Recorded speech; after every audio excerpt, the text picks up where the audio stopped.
Okay, we're going to start some Jolly Phonics review today. We're going to move forward with alternative spellings, but before we do, let's go back to the beginning and look at our digraphs. We know our sounds pretty well. I'll go back to those eventually too, but for now I want to look at our digraphs. These are the ones I'm going to talk about today. I'm going to talk about A. Now remember, this is the story about the little boy who goes to the doctor because his ear hurts, and every time the doctor asks what's wrong, he says A, because we know that the digraph A and I together, first A then I, say A. They don't say A, they say A. A digraph is when two letters come together to make one sound. And in this digraph, A and I come together and say A. All right? So that's the one we're going to talk about today. We're going to talk about I. This is about the little boy who salutes and says I. And this is I-E, comes together to say I. It's a digraph. Two letters, one sound, I. We're also going to look at O. This is the billy goat. Move this over just a little so you can see it. And this is O-A. O and A come together and they say O. So when you say O, when you see O-A in a word, you don't say you say O.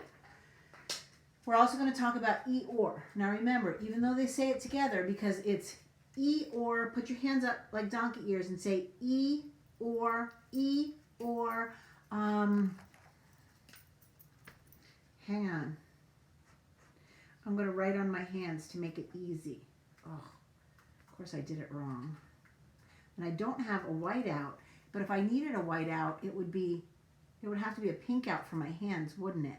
White out would just make it look white, and nobody's skin is white. See what I did? E-E-O-R. I made a mistake here because I started to write A, and I can't white it out. So remember, this side is E-E. This side is O-R, or. E-or. When you see E-E together, it's E. When you say O-R together, it's or. E-or. Two digraphs. Okay, let's make some words.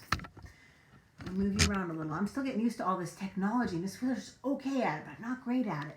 I'm going to get better at it, though. All right, I want you to look at this word here, and I'm going to make...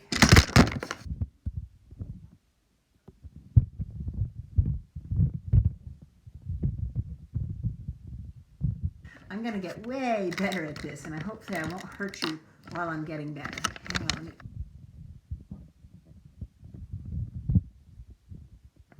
All right, so we're going over to AI. And AI is going to be the middle sound, although we can make it the beginning sound, and we could say aim, like we aim a gun, aim. Or we can say, let's erase the and we're going to put a tray. What do you think my last sound is going to be? If my word is, let's look at it, train. But I could take the T away and I could say, what's this one? What's the word? Rain. Good job. Or I could say, I could change the to a p, and I could say ain. What is it? Pain. Train, pain, train, rain, pain. Those words rhyme because the end part, look at this end part. A-I-N says ain. It's always the same in a rhyming word. The ending part of the word in the rhyming word is the same. And so we can use the same digraph to do that with. Okay, let's go over and look at I. So I made for dinner tonight, I made this. Who knows what I made for dinner tonight? There's my sound in the front. What did I make? I made I made something called shepherd's pie. I can smell it. It smells good.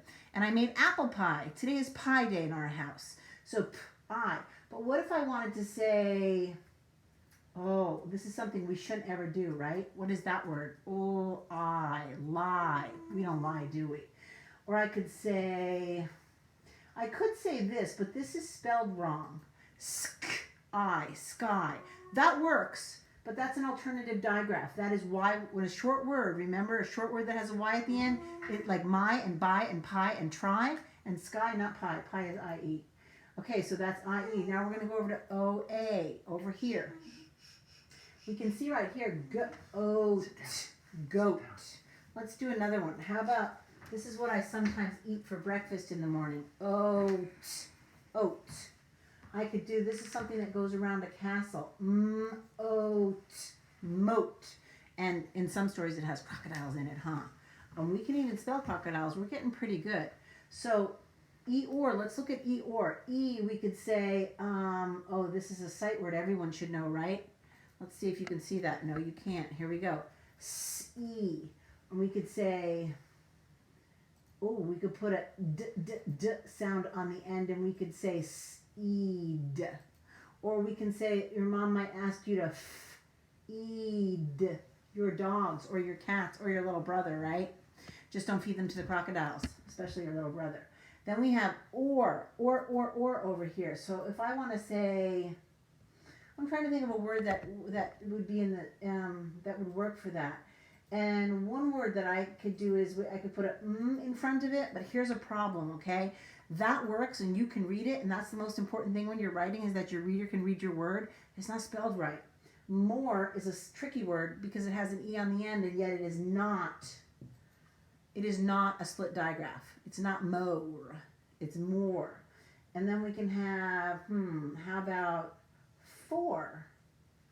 For is a word that we can use. This should be a sight word because we use it so much. It could be just like that. But it's not a tricky word, is it? Because we can just look at it and say the sounds. Or. Okay, reminder in this lesson. The biggest reminder is a digraph is when two letters come together to make one sound. And we need to practice those.